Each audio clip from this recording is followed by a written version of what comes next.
Good morning, everyone. I want you to imagine this for a moment. It's July 1946. World War II has just ended. In the Pacific Ocean, the United States detonates an atomic bomb on a remote coral atoll, the first peacetime nuclear test in history. 4 days later, in a Paris swimming pool, a French engineer unveils something that will send its own shockwave around the world. Today, we're going to trace the unbelievable connection between these two events. A story of atomic anxiety, fashion rivalry, and a tiny garment that changed culture forever. Let's dive in. Here's our roadmap. We'll start not with fashion, but with a nuclear bomb, because you can't understand the bikini without understanding the atomic age that gave it its name. Then we'll travel to post-war Paris, where two Frenchmen raced to create the world's smallest swimsuit. We'll explore the scandal that followed, the bans across Europe and America, and how, against all odds, this tiny garment became a global icon. By the end, I hope you'll see the bikini as more than swimwear. It's a case study in how history, technology, and culture collide. Let's rewind to the summer of 1946 and set the scene. The war is over, but a new kind of tension is building. The nuclear age has begun, and the stage for our story is a tiny ring of islands in the middle of the Pacific Ocean, a place most people had never heard of. Bikini Atoll. On July 1st, 1946, the United States launched Operation Crossroads, the first peacetime nuclear weapons test in history. This was unlike the secret wartime Trinity test. Operation Crossroads was deliberately public. The U.S. invited international observers and the global press to witness the detonation at Bikini Atoll. The world watched in awe and terror as a mushroom cloud rose over the Pacific. The name bikini was suddenly on every front page, in every newsreel, on every radio broadcast. It became shorthand for atomic power, devastating, world-changing, impossible to ignore. And 4 days later, a clever Frenchman would borrow that name for something entirely different. This was a media event unlike anything the world had seen. Journalists from around the globe descended on the Pacific to document the test. Newsreels played in cinemas everywhere. For the first time, ordinary people could see what an atomic bomb really looked like, and it terrified them, but it also fascinated them. Atomic energy became the cultural obsession of the moment. And sitting in Paris, Louis Réard, a mechanical engineer who had taken over his mother's lingerie shop, noticed something. He noticed that one word was on everyone's lips: bikini. Now let's see what he did with it. Now we cross the Atlantic, from the mushroom cloud over the Pacific to the sun-drenched streets of post-war Paris. The summer of 1946 was the first war-free summer Europeans had enjoyed in years. The mood was euphoric, liberating. French designers were ready to match that mood with fashion that broke every old rule, and two men in particular were about to make history. Let me introduce you to the two rivals. On the left, Jacques Heim, a respected fashion designer who created a two-piece called the Atome in May 1946. It was daring for its time, but it still covered the navel.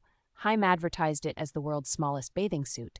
On the right, Louis Réard, not a fashion designer at all, but a car engineer running his mother's lingerie shop.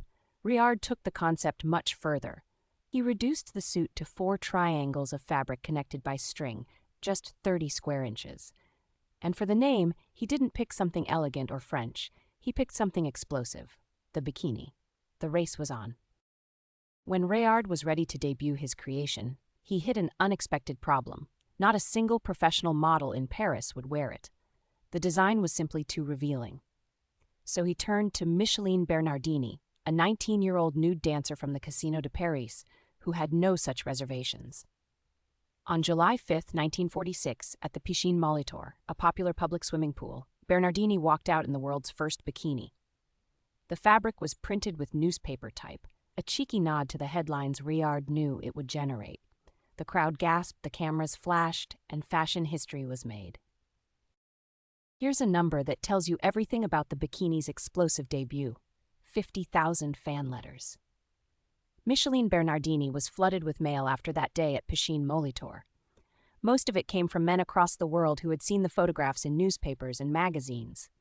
Réard's marketing genius was now undeniable.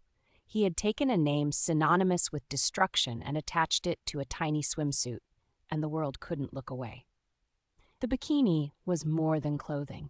It was a cultural event, a provocation, and a brilliant piece of branding all rolled into 30 square inches of fabric.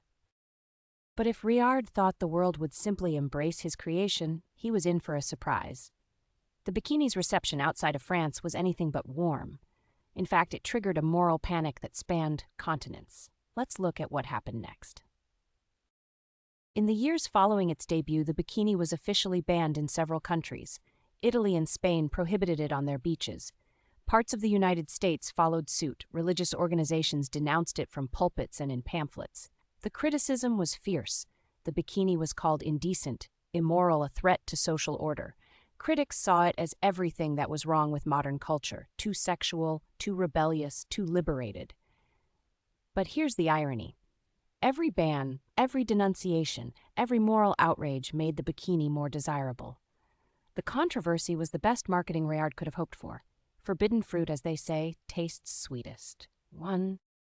Let's trace the full arc of this story on one timeline. May 1946. Jacques Heim debuts the Atoll, bold, but still modest by today's standards. July 1st, the nuclear test that makes bikini a global word. July 5th, Riard's bikini arrives with a bang. Through the 1950s, the bans roll in, but so does the fascination. By the 1960s, everything changes. Brigitte Bardot wears a bikini on the beaches of Cannes. Beach party films bring the bikini into mainstream cinema. The taboo begins to crumble. And today, the bikini is not just accepted, it's celebrated. It's a multi-billion-dollar industry and a symbol of summer, freedom, and confidence. The journey from nuclear atoll to beach icon is complete. I want to pause on this phrase because it captures the genius of Riard's naming choice. He never explicitly explained why he chose bikini, but the implication was clear to everyone. Like the atomic bomb, this swimsuit was small, unbelievably small, yet its impact was devastating. It destroyed conventions, it shattered expectations, it sent shockwaves through society.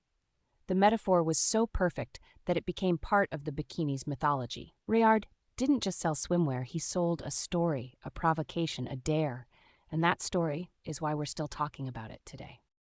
So here we are, 8 decades later. The name bikini has been completely transformed. For most people today, it conjures images of summer, beaches, and fashion, not mushroom clouds and warships. The nuclear test site has faded from collective memory, but the swimsuit it inadvertently named has become one of the most enduring symbols of the 20th century. It's a remarkable example of how meaning evolves, how a word born in destruction can come to represent liberation and joy. Let's pull back and consider what this story really teaches us. First, culture is unpredictable.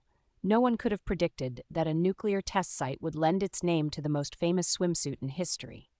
Second, controversy is often a leading indicator of cultural change. The bikini was banned precisely because it threatened old norms that were already crumbling.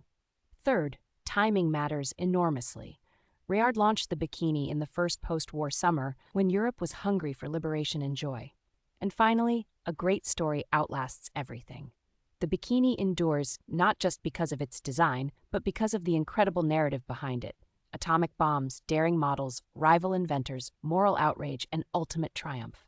Thank you for joining me on this journey from nuclear tests to swimwear.